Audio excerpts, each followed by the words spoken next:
నమస్తే. మనము ఆనందంగా ఉండాలంటే కేవలము ఆనందము మన ఒక్కరిపైనే ఆధారపడి లేదు. ఎంతోమంది సహకరిస్తే మనము ఆనందంగా ఉండగలం. కేవలము మనుషులే కాదు, మనకు జంతువులు, వృక్షాలు, వాతావరణం కూడా సహకరించాలి. ఇవన్నీ సహకరిస్తే మనము ఆనందంగా ఉంటాము, లేకుంటే కష్టం. అందుకే శాస్త్రం లోపల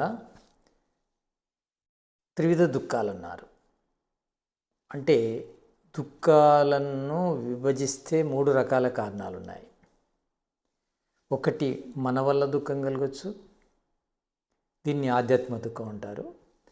2 ఈ సమాజం వల్ల కలగచ్చు, దాన్ని ఆది భౌతిక దుఃఖం అంటారు. తర్వాత ప్రకృతి వల్ల కలగచ్చు, ఇది 3వది ఆది దైవిక దుఃఖం. అంటే 3 దుఃఖాలు. అంటే మన వల్ల కలగచ్చు, సమాజం వల్ల కలగచ్చు, తర్వాత ప్రకృతి వల్ల కలగచ్చు. ఇందులో మన వల్ల కలిగే దుఃఖాలు ఏంటివి అంటే మన పొరపాటు వల్ల దుఃఖాలు కలగచ్చు. అంటే మనం ఆనందంగా ఉండాలంటే మొదటి కారణం మనం. అంటే మనము జ్ఞానయుక్తమైన వ్యవహారం చేస్తే మన నుంచి మనకు దుఃఖం రాదు. అంటే మనము జ్ఞానము లేకుండా వ్యవహారం చేయడం ద్వారా ఆరోగ్య సమస్యలు కావచ్చు, ఆర్థిక సమస్యలు కావచ్చు, వ్యవహార సమస్యలు కావచ్చు, ఇంకే సమస్యలైనా కావచ్చు మనకు వస్తాయి. కనుక మనము మొదలు ఆధ్యాత్మిక దుఃఖం నుంచి దూరం కావాలంటే మన నుంచి ఏదైతే దుఃఖం కలుగుతుందో దాన్ని పర్ఫెక్ట్గా దూరం చేసుకోవాలి. ఆ తర్వాత సమాజము అంటే కేవలము మనుషులే కాదు, జంతువులు కూడా, అంటే జీవ సమాజం అంతా కూడా సహకరించాలి మనకు. అంటే వాటి ద్వారా కూడా మనకు దుఃఖం రావచ్చు. అంటే సమాజము లోపల ముఖ్యంగా మనుషులు అంటే మన కుటుంబ సభ్యులు కావచ్చు, మన స్నేహితులు కావచ్చు, మన సహ ఉద్యోగులు కావచ్చు, మన అధికారులు కావచ్చు, మన సబార్డినేట్స్ కావచ్చు, అంతేకాకుండా మన ఇంట్లో పనిచేసేవారు కావచ్చు, పక్కవారు కావచ్చు, సమాజంలో ఇంకెవరైనా కావచ్చు, వాళ్ళ ద్వారా కూడా మనకు దుఃఖం రావచ్చు. మనం సుఖంగా ఉండాలంటే మనము పొరపాట్లు చేయకుండా ఉండాలి, ఇతరులు పొరపాట్లు చేయకుండా ఉండాలి, లేకుంటే దుఃఖం కలుగుతుంది. ఇక సమాజం బాగుంది, మనము బాగున్నాము, ప్రకృతి కూడా బాగుండాలి. ప్రకృతి బాగాలేకున్నా మనకు దుఃఖం కలుగుతుంది. అతివృష్టి, అనావృష్టి, అధిక తాపము, అతి శీతలము, అతి అయిన అల్పమైన మనకు దుఃఖం కలుగుతుంది. అందుకే చరక సంహితలో ఒకటి వస్తుంది, సమయోగము అనే సిద్ధాంతము. సమయోగం లోపల ప్రకృతి లోపల మనకు ఏదైనా అతి అయినా, అల్పమైన, మిథ్య అయినా మనకు దుఃఖం కలుగుతుంది. కనుక ప్రకృతి కూడా బాగుండాలి. అంటే సమాజం బాగుండాలి, ప్రకృతి బాగుండాలి, మనము బాగుండాలి. సరే, మనము బాగుండడం మన చేతిలో ఉంది. మరి సమాజం బాగుండడము, ప్రకృతి బాగుండడం అనేది మన చేతిలోనే ఉందా? మన చేతిలో మొత్తం లేదు, కానీ మనము కూడా దానికి కారకులం. అంటే సమాజాన్ని, ప్రకృతిని బాగుంచే బాధ్యత మన వంతు మనం చేయాలి. అందరూ ఎవరికి వారు ఈ సమాజము, ప్రకృతి నా పైన లేదు, నా పైన లేదు అంటే ఎవరిపైన ఉంటుంది? అందరూ బాధ్యతగా ఈ సమాజాన్ని, తర్వాత ఈ ప్రకృతిని సంరక్షించాలి. అందుకే పరమార్థం అనేది ముఖ్యం. స్వార్థం ఉండడం వల్ల అది మనకే నష్టం చేస్తుంది. కేవలం స్వార్థం ద్వారా మనము జీవించలేము.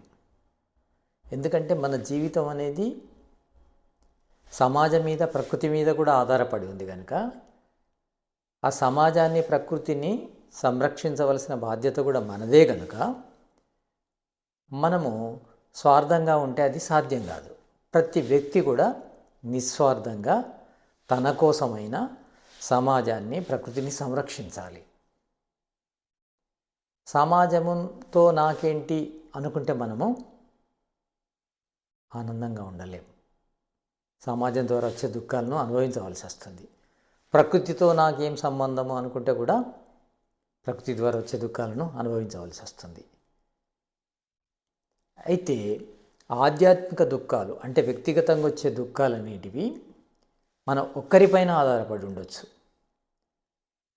ఇది వ్యక్తిగత కృషి ద్వారా మనము దూరం చేసుకోవచ్చు. కానీ ఈ ఆదిభౌతిక, ఆదిదైవిక దుఃఖాలను సమిష్టి కృషి ద్వారా దూరం చేయాలి. సమిష్టి అంటే అందరూ కలిసి దూరం చేయాలి. అందరూ కలవాలంటే మొదలు మనం అడుగు వేయాలి. అంటే మనము నడుస్తూ సమాజాన్ని నడిపించాలి. ఈ సమాజాన్ని నడిపించడము అనేది నాకెందుకు అనుకోకూడదు. ఎందుకంటే ఈ సమాజం లోపల మనము కూడా ఉన్నాం కనుక మనను మనం సంరక్షించుకోవడం కోసము సమాజాన్ని మనము సంరక్షించాలి. నా ఆనందము నా దగ్గరనే ఉంది అనుకోవడము తప్పు. సమాజం పైన ఆధారపడి ఉంది, ప్రకృతి పైన ఆధారపడి ఉంది కనుక నిస్వార్థంగా ఉండవలసి వస్తుంది. అంటే పరమార్థము కలిగి ఉండాలి.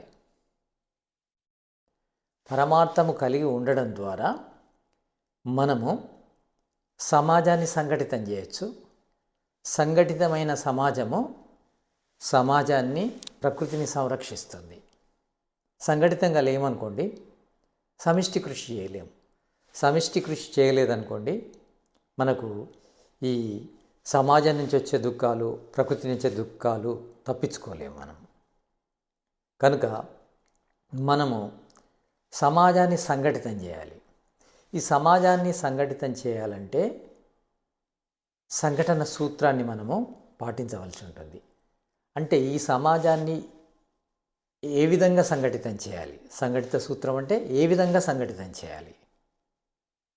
సంఘటితం కావాలంటే అంటే సమాజం అంతా ఒకటి కావాలంటే సమాజములోని వ్యక్తులు యొక్క గుణకర్మ స్వభావాలు సమానంగా ఉండాలి. అంటే అందరి గుణము, అందరి కర్మ, అందరి స్వభావం ఒకటైనప్పుడు సమాజంలోని వ్యక్తులందరూ సంఘటితమవుతారు. గుణకర్మ స్వభావాలు వేరువేరుగా ఉన్నప్పుడు సమాజము సంఘటితం కాదు. కనుక గుణకర్మ స్వభావాలను ఒకటి మనం చేయాలంటే ఏ గుణాన్ని, ఏ కర్మను, ఏ స్వభావాన్ని మనం అనుసరించాలి. అది మనం తెలుసుకోవాలి. వేదం చెప్తుంది, సంగచద్వం సంవదద్వం సంవో మనాంసి జానతాం దేవాభాగం యదా పూర్వే సంజానాన ఉపాసతే. అంటే మనుషులు కలిసి నడవాలి, కలిసి మాట్లాడాలి, కలిసి ఆలోచించాలి. అలా ఆలోచిస్తే, అట్లా నడిస్తే, మాట్లాడితేనే సమాజము సంఘటితమవుతుంది. సంఘటితమైతేనే సమాజం లోపల దివ్యత్వం వస్తుంది, దివ్యమైన సుఖం లభిస్తుంది. సమాజము ఒకటి కానిదే, అంటే సమాజంలోని వ్యక్తులందరూ ఒకటిగా లేనిదే ఆ సమాజము దివ్యత్వాన్ని పొందదు, నీచత్వాన్ని పొంది ఉంటుంది. కనుక సమాజాన్ని ఉన్నతం చేయాలనుకుంటే, సామాజిక ఉన్నతిని సాధించాలంటే మనుషులందరినీ ఒకటి చేయాలి. ఒకటి చేయాలంటే మనుషుల యొక్క గుణకర్మ స్వభావాలందరి ఒకటి కావాలి. ఈ ఒకటి కావాలనే విషయాన్నే వేదం చెప్తుంది. ఒకటి అయితేనే అది దివ్యమైన సమాజం అవుతుంది. దివ్యమైన సమాజం అంటే ఆ సమాజంలో ఉన్న ప్రతి వ్యక్తి కూడా దివ్యమైన సుఖాన్ని పొందగలడు, లేకుంటే పొందలేడు. కనుక సమాజము లోపల ఎవరి ఇష్టం వారు అనుకోవడము ఇది సరి అయినది కాదు. సమాజం అంతా ఒకటిగానే ఉండాలి. ఆ ఒకటిగా ఉండేది ఏంటి అంటే సమాజంలో ఉన్న వాళ్ళంతా మనుషులు. అంటే మనుషులందరూ ఒకటిగా ఉండాలంటే మనుషులుగా ఉండాలి. మనుష్య రూపేణ మృగచ్చరంతి అన్నాడు భర్తృహరి. అంటే మనుషులే, రూపాలు మాత్రం ఆకారాలు మాత్రం మనుషులే, కానీ మనసు మాత్రము మృగాంది ఉంది. అంటే మృగత్వాన్ని వదిలేస్తే మనుషులందరూ ఒకటవుతారు. మృగత్వము ఉన్నంత కాలము మనుషులు వేరువేరుగానే ఉంటారు. మనుషులు మృగత్వం నుంచి మానవత్వాన్ని పొందాలి. ఆ మానవత్వాన్ని పొందిన మనుషులందరూ ఒకటవుతారు. అందుకే వేదం చెప్తుంది మనుర్భవ అని చెప్తుంది. అంటే మనుషుడవు కమ్ము. అంటే మనుషుడవు అయితే ఏమవుతుంది?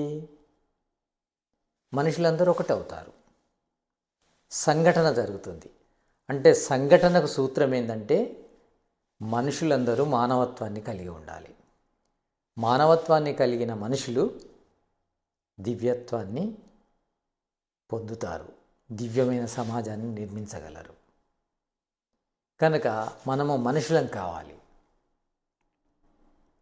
మానవత్వాన్ని పొందాలి. మానవత్వానికి సంక్షిప్తమైన అర్థం చెప్పాలంటే హ్యుమానిటీ అంటే కైండ్నెస్. అంటే మానవత్వం అంటే దయాగుణం. అంటే దయను కలిగి ఉండాలి, అంటే ప్రేమను కలిగి ఉండాలి. తన తోటి వారిపైన ప్రేమ, దయ, సహకార భావాలు కలిగి ఉండాలి. ఎందుకంటే మనము నిజమైన సుఖాన్ని అనుభవించాలంటే అందరి సహాయ సహకారాలు అవసరం. అందరూ బాగు లేకుండా మనము ఆనందంగా ఉండాలనుకోవడము అసాధ్యము. ఆనందంగా ఉండలేము. మనము బాగు ఉంటే సరిపోదు, సమాజాన్ని బాగుంచాలి. సమాజాన్ని బాగుంచినప్పుడే పరస్పర సహకారం ఉంటుంది, ప్రకృతి సంరక్షణ ఉంటుంది, అందరూ ఆనందంగా ఉండగలరు. మానవుని యొక్క ముఖ్య ఉద్దేశం ఏంది? ఆనందంగా ఉండడం. ఆత్మ లక్షణమే ఆనందం. ఆనందం కోసమే ఆత్మ ప్రయత్నం అంతా. ఆనందాన్ని పొందాలంటే అందరి గురించి ఆలోచించాలి. అందరి గురించి ఆలోచించాలంటే మానవత్వం కలిగి ఉండాలి. మానవత్వాన్ని కలిగి ఉండాలంటే జ్ఞానాన్ని పొందాలి. జ్ఞానం లేనిదే మానవత్వం రాదు. మనిషిగా పుట్టా మనం, తల్లిదండ్రుల ద్వారా మానవ జన్మ లభించింది. అంటే మనిషి శరీరం వచ్చింది, కానీ జ్ఞానాన్ని పొందందే మానవత్వం రాదు. అందుకే వేదాన్ని చదవడము, చదివించడము, వినడము, వినిపించడము పరమధర్మం ఎలా అయిందంటే జ్ఞానము లేకుంటే మానవత్వం ఉండదు, మానవత్వం లేకుంటే సంఘటన ఉండదు, సంఘటన లేకుంటే సుఖం ఉండదు, దివ్యత్వం ఉండదు. కనుక మనుషులందరూ మానవత్వాన్ని కలిగి ఉండాలంటే జ్ఞానం అనేది పొందాలి. అంటే జ్ఞానాన్ని పొందడము దివ్యత్వానికి కారణమవుతుంది. మానవత్వం నుంచి దివ్యత్వం వరకు తీసుకెళ్తుంది, బ్రహ్మత్వం వరకు తీసుకెళ్తుంది. జ్ఞానము లేకుండా మనిషే కాలేము, బ్రహ్మత్వాన్ని ఎలా పొందుతాం? కనుక మనము జ్ఞానాన్ని పొందడం అనేది రెండో జన్మ అవుతుంది. ద్విజత్వము, దివ్యత్వము ఎలా వస్తుంది? ద్విజత్వం నుంచి వస్తుంది. ద్విజత్వం ఎలా వస్తుంది?